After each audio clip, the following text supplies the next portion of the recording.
Awesome. Happy Monday, everybody. I am so excited. It is the last week of the YouFactor. Thank you to everyone who has hung with us through these last few weeks. It has been such an honor and a delight to be a part of this group. And I am thrilled to tell you that these Monday night team calls are going to be continuing.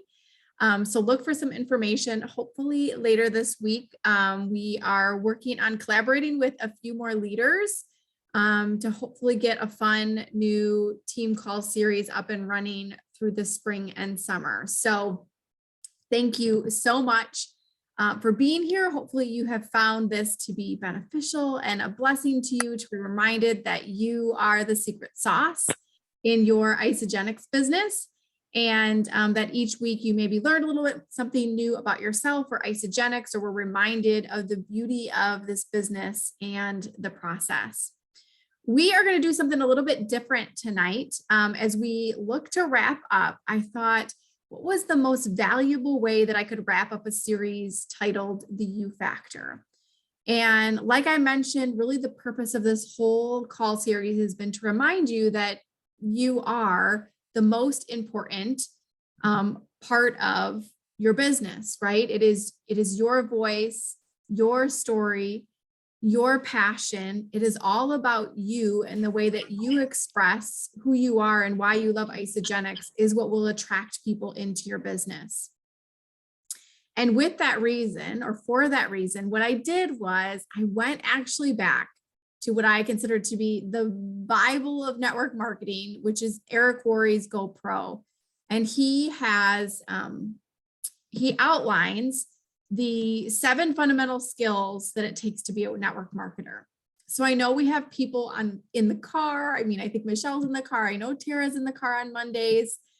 Jamie's in bed with her girls. So this would be a great call to go back to the recording of when you have the chance to sit down with a notebook, maybe a little bit of time. I'm not even sure, we may not even take the full 30 minutes because a lot of this is self-exploration, but I want you to really dig into this exercise. The way it's gonna work is we're gonna walk through each of the 7 fundamental skills that are required in network marketing. And I want you to take some time, and I'm actually gonna pause at each of the skills. And I want you to take some time, whether if you're driving, just to think about it, if you're near a notebook or a piece of paper, to really start to write down, where are the aspects of who you are and the strengths that you have that you can pull from to develop, hone in, and grow on these specific 7 set of skills. And here's why: because the skills are what they are, and we'll go through them, but it's gonna look different for each of us, and it should, for the whole reason we do the YouFactor, because you are you and I am I, and they are both beautifully, perfectly imperfect, and we're all gonna do things in a little bit of our own way. And the whole mission around this group was to help you find your voice in your business, help you find your passion, help you find a way to get back to those income producing activities, but in a way that's really authentic to your own voice. So the first skill, the first fundamental skill of network marketing is finding prospects. I have an image, and I'll post these in the team pages after the call, but skill number 1 is finding prospects. Now, we could spend a lot of time tonight talking about what that looks like and different ways that you can do that. But what I want you to think about is, in your strengths, in who you know yourself to be, what are the ways that are most authentic for you to find prospects? I'll read you what Eric Worre says. He says, finding prospects is one of the most basic skills that you need as a network marketing professional. You need to find a way to build and keep your list filled with prospects, even if you think you don't know anybody. Okay, so there are a number of ways that you can find prospects, right? Maybe you are somebody who loves to network in person. Maybe you are somebody who loves to go take new fitness classes, go explore and do new things. Maybe you're somebody who really loves to use social media, and finding prospects on social media is a way that's in alignment for you. So I want you to think about, you can't just decide that you're not going to find new prospects, right? So if you want to master the fundamental first skill of network marketers, how to find prospects, how are you going to do that and find your own authentic voice? Okay, that is number one. Number two, Eric Worre says, second fundamental skill of a network marketer is inviting prospects. Okay, he calls this the gateway skill. You have to learn how to invite prospects, to learn about your product or your opportunity, or in our case, both. And that is vital to your success in network marketing. Meaning, if you master skill number one and you're really good at meeting people, but you never actually invite them to take a look at Isagenix, you will not build a successful network marketing business. So I want you to think about the ways in which you can use your strengths in inviting prospects to take a look. One of the other skills is specific to inviting to events, but I know for a lot of people, actually inviting prospects to take a look is actually inviting them to an event. So just consider, right? Like maybe it's more comfortable for you to invite somebody to a sip and sample, or you're going to do a favorite things party and share the collagen at that. Or maybe you're somebody who likes the bold, direct ask. Or maybe you're somebody who loves to build a base on a referral ask. But how are you going to invite people in? For some of you, that's also really solid, consistent calls to action on your social media. I will say that the days of like posting and praying on social media have gone past. It's very, very important. And it is absolutely a way, the consistency on your social media will help you with skill number one in finding prospects. But there still is an aspect of, are you intentionally inviting people to take a look? In Lynn Hagedorn's book, The Millionaire Mindset, she talks about how the box is only big enough for a number. So how many people have you invited to take a look at Isagenix today? There's no room in the box for excuses. There's only room for a number. So just consider what aspects of your strength, how can you self-reflect and know where your strengths lie, and build on skill number two, inviting prospects to take a look at your opportunity. Okay, skill number three is presenting. So whether you are in front of one person or 100 people, you have to know how to present your product, your opportunity, and yourself. And that is going to make or break your business, right? We always talk about how people are attracted to confidence. Like confidence is sexy, it's magnetic, right? And if you are insecure about what you have and what you're presenting, people will sense that. They'll be like, I'm maybe going to give her 6 months to see if this thing actually really works, right? So if you find yourself, you're uncomfortable, right? Maybe you've got it down. Maybe you know how to find prospects. Maybe you know how to even invite people to take a look, but then you're really uncomfortable. Like, what if someone actually shows you how the comp plan works? Are you actually comfortable presenting that? Are you actually comfortable presenting the products? I would say in Isagenix, you need to be comfortable presenting both the products and the opportunity. I feel like sometimes when we get started, we have like a product story and a product experience, and that ends up being all we present because that's all we're confident in. But you really need both, I believe, to build that long-term residual base of income that I know so many of you are really, really striving for. I would also say presenting is the skill that you can most utilize three-way calls for. So perhaps you just know, like, I fumble my words, I get so nervous, I can't even talk. Then part of the skill that you need to take on in skill number three, which is presenting, is to get really good at inviting, engaging, and hosting three-way calls, three-way Zooms, and allowing someone else within your team or your organization, or someone like me or Jamie or Michelle or Allison, to help do the presenting for you, okay? So sometimes it's about having the self-awareness to know I'm actually just not that good at it. And maybe that's just because who I am naturally. I don't ever want to give anybody the cop out that you can't learn it, because we all started from somewhere and we all had to learn it somehow. I'm telling you, I had a little whiteboard that I kept in my office, and I wrote out the comp plan until I knew it and understood it. And I encourage you to do the same. Think about how you can use your own strengths in presenting, okay? Now, skill number 4, and remember, these are the fundamental skills, you need all of them, is following up with your prospects. Now, this is hard for a lot of people. And I will say, I think it's hard because I find a lot of women in particular tend to be people pleasers. And I know I, for one, it's a part of who I am that I'm actually really working hard to grow.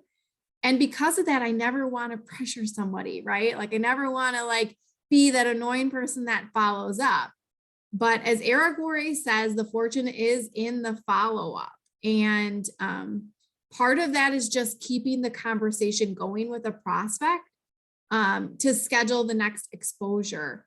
And he says like to really keep fear and objections like out of the even arena by just showing them exactly what is the next first step. Okay.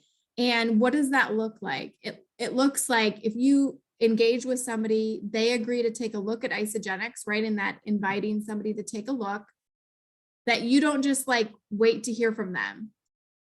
The best approach that I've ever learned is something that Eric Worre teaches, David T.S. Wood teaches, which is about before you send them a tool, ask when the next follow-up is going to be, right? So I'm going to send you this awesome video on our collagen. Would you be available on Thursday to touch base after you've had the chance to watch it? Or do you think you'll have a chance to watch it by Thursday night? Because I'd love to follow up with you to hear what you liked best about it. And part of this YouFactor is how can you find your own authentic voice in it? I will say the start and stop of the methodology of this business is really hard for people, even through this process. Meaning, if you invite somebody to take a look, but then you don't set up when the next exposure is going to be or when the next follow-up is going to be, it's a stop. So you're like, I just sent them the video and then I did nothing for 2 weeks. That's as much of a start and stop as completely starting and stopping your business over and over again. How can you create fluidity in keeping the process moving? And I find that the most authentic way for me to do that is to be asking questions. Because if I can keep somebody engaged, if I can keep them asking questions, if I can keep getting a glimpse of where they're at, it helps me know how to follow up with them. And I think it's totally fine to ask for permission to follow up with people. I know Susan Sly, who's one of the, top 5 income earners at Isagenix. I want to say that I heard, and if somebody else remembers the exact statistic, but like the person that enrolled her followed up with her like 20 sometimes or 30 sometimes. Like it was a lot of times, but she went on to be a top 5 income earner in Isagenix. I would say it's worth it. So if there are those people that you have they're on your heart to join your business, and maybe they ghosted you the first time, maybe you did a little starting and stopping in the follow-up process, or maybe you haven't done any follow-up, let this be your reminder to go back to them, okay? So skill number 4 is following up with your prospects. Skill number 5 is helping your prospects become customers or distributors. This seems super basic, I realize. You're like, yeah, that seems pretty basic. If I follow up and they say yes, and then the next step is helping them get started. But really getting to the yes is a skill. So I want you to know and understand that if you are somebody that maybe you can walk all the way through even the first 4 skills and you have trouble getting to a yes, that's okay. It's a skill. It's like anything else in life, we have to learn. This is another place where I want to give you full permission to use 3-way calls, because it is a skill and you do have to acquire the skill to be able to be good at it. You also have to find your own authentic voice in a way that feels in alignment for you. Because if Becca tries to do it the same way I am, and Becca and I are very different people, well, Becca and I are probably more alike than other, but if we were very, very different people, it wouldn't work if Becca tried to mimic me, because my style might be totally different from the style that makes sense for her.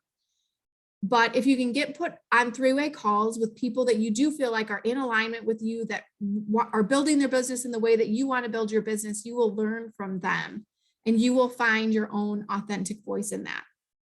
So things that you might consider: three-way calls. Again, if you're not feeling confident in your own skills, if you're like, why am I always getting objections? Why can I walk people all the way through the process of getting information and then they never say yes at the end?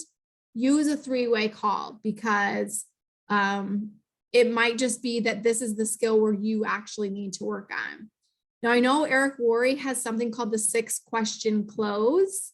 If you are not familiar with that, I think it's on YouTube. So if you want to Google the 6-question close by Eric Worre, that is a great tool and resource to help you continue to build on that skill.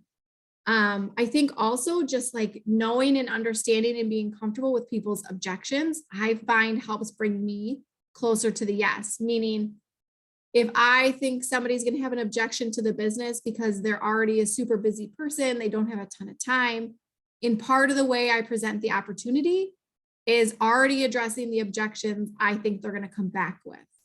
So sometimes a proactive offense is the best defense. So be considering that when you are sharing Isagenix, both the product and the business, with people. And if you believe you know and understand what objections you might be facing, that you're addressing them ahead of when that person can then bring that back to you. And I think it's just always really important to remember too, that people join in their own time for their own reason. And if they are coming back objection after objection, there's maybe something else that they have to work on, or maybe a growth area for them that they really need to focus on. So if you get to 5 and you're not getting a lot of yeses, go back to the three-way call, go back to learning about those skills. Again, the 6-question close by Eric Worre. And then I would say, keep skill number 4 in place. Continue to follow up with people, because if the timing just isn't right, you never know when the timing changes. The person that enrolled me, she followed up with me four times. And 3 out of the 4 times I ghosted her. Like, I didn't even respond. Like, I went all the way back into the Facebook message. I didn't even respond to her. And the final one that I actually responded to her was a message where she was like, hey, I know at one time you were interested in Isagenix. They're offering free shipping. And I happened to get a tax refund that week, and the timing was right. And I thought I was getting a deal, right? And that was all it took. I had been watching and watching and watching. And it was that one message about free shipping that brought me into Isagenix. So just keep that in mind, and like gain a little strength in knowing that very few people say yes the first time, but following up with prospects is important, and helping them come to a yes is part of a skill that you too can acquire. The last skill is helping your new customer or distributor get started right. Okay. So I think this is really important, that when you start to look at where your own strengths lie, that this is a place that you can really personalize to make it your own. I always say you want to be considering if what you're doing will duplicate, because if you do all these million amazing things, but no one else that you know will take the time to do those things, it will be very hard for your business to duplicate. So keeping things simple and duplicatable are important in this business, because what you're looking for is to take somebody all the way through this process and for them to get to the end and them to say, actually, I could do that too. Actually, that was very simple. The way that she guided me through this was really clear. And a really clear, I would say, process that I've seen is, I'm losing my train of thought. What Kelly and Tyler just, what's it called, you guys? network investing, the network investing system is very clear, right? It walks people through a process. And then if they want to repeat the process, I say like flush and restart. It's a very clear system. So I just want to say that because as you're thinking about how you help customers get started, and I know that some of you love this process and others of you hate the process, meaning like some of you love to like be all like, let's walk through every aspect of your box. Let me come over to help you make your first shake. Let me like text you at night to be sure you took your ISA flush. Like some of you love that and that's wonderful. But I want you to think about if then that person who's already busy, who's already low energy, if they're looking at all the steps you're taking and they're thinking, could I actually do that? Would I actually want to do that? Do I want to fold that into my day-to-day life? And not that you can't still have those points of personalization, but that you're doing something that's simple enough to be duplicated while keeping it your own. I will say that I am not a super enroller. There are a lot of people that out enroll me, including many of the people on the call tonight. But one of the things that I feel like is a strength of mine is when I do get a customer, I retain customers. So when we are talking about in the YouFactor, like finding your own strengths in your business, part of that is this, right? Which is, maybe you're really good at steps 1 through 5 or skills 1 through 5, but actually the area you need to focus on and work on the most is that getting people started and really focusing on customer retention. Maybe that's your piece. Or maybe you're like me and I really need to focus on skills 1 through 5 because I need to get more people in the door to have more experiences with Isagenix to hit my business goals, right? And to really impact more lives. So just know that these skills are here so that you understand what the benchmarks are to build a network marketing business.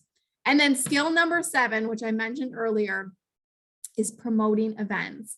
And if you were not on the call last week, Allison did an amazing call all about events. And I just encourage you to go find the recording of that call because it was seriously that good. Even I got off the call and had like tons of thoughts and notes. And I was like, yes, I'm not direct inviting people. I need to be getting back to that.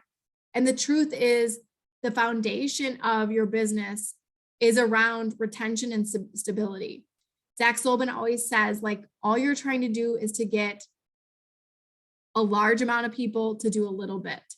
Very few people will do a large amount, right? So you're trying to get the masses to do a little bit. And I can tell you that in my experience in Isagenix over the last 10 years, almost 10 years, that the times where my business was in the most momentum is when I had the largest number of people going to events. And after Allison's call, Allison, Jamie, and I were really like talking about that in a Voxer thread. And, it was like, events are so belief building. Events are where people feel and sense the community. Events are where people seal and experience the authenticity of the company as a whole. And there's really, like I can get on these Monday night calls full of energy, full of excitement, like sharing with you the vision, why I'm excited, why Isagenix is different. But until somebody like feels that on like a really visceral level, it's very, very hard to replicate that. So one of the skills and the last fundamental skill of a network marketer that Eric Worre says is promoting events.